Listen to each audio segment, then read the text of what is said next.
Hi, I'm Graham, and this is Man vs. Film. Man versus Film.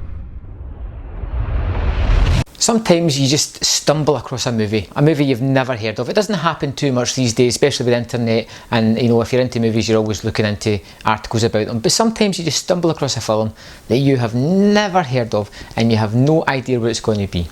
That's what happened to me when I walked into Search Party, a movie by Scott Armstrong.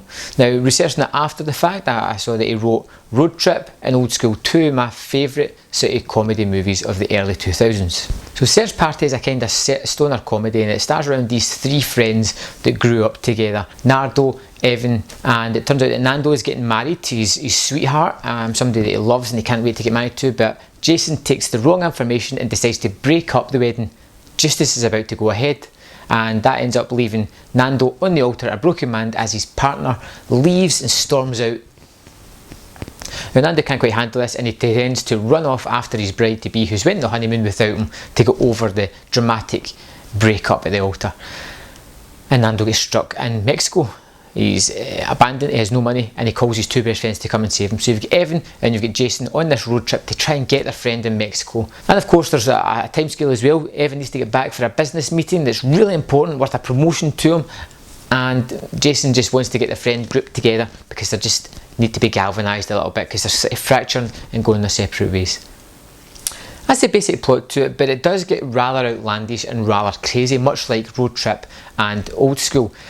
If you like those kind of movies, you're probably going to like this. When I initially started, I was a bit dubious about where it was going to go. I found the comedy fell a bit flat, but as it started to get more and more extreme, it became funnier, and actually at the end I was quite interested in where it was going to go. Now, that's not to say this is unique in this type of movie. It's not. It's something that you've probably seen before, but it is enjoyable to watch. Is it worth seeing the big screen? Probably not. It's definitely a sort of Netflix movie, and I imagine it's going to be there pretty soon, but it is worth your time, and you need to give it a good 20 minutes to get into it. The three actors are all excellent, especially TJ Miller, who plays Jason, and the actor who I forget at the moment who played Nando, who has to spend probably about 50% of the movie fully nude running around the Mexico desert. Now, there are some fantastic set pieces. They come across cocaine dealers, they come across people trafficking, they come across people that want to basically steal body parts from you. It does get that outlandish, crazy way, and you have to kind of roll with it. And it's got some good physical comedy in it. I was actually quite surprised by Search Party. I found myself really enjoying it. I'm going to give Search Party 3.5 out of 5. Simply because it caught me off guard. I was expecting the worst because it was a limited showing at the cinema.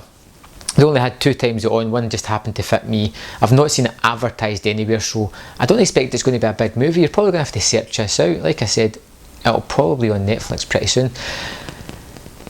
If you like Road Trip, if you like Old School, that kind of thing, this is for you, but without the big star names, and it's definitely worth checking out. Thanks for watching the video, and if you want to subscribe, just click the link right here, and you'll get to see all my content as soon as it's uploaded, and I will see you next time on Man vs. Film.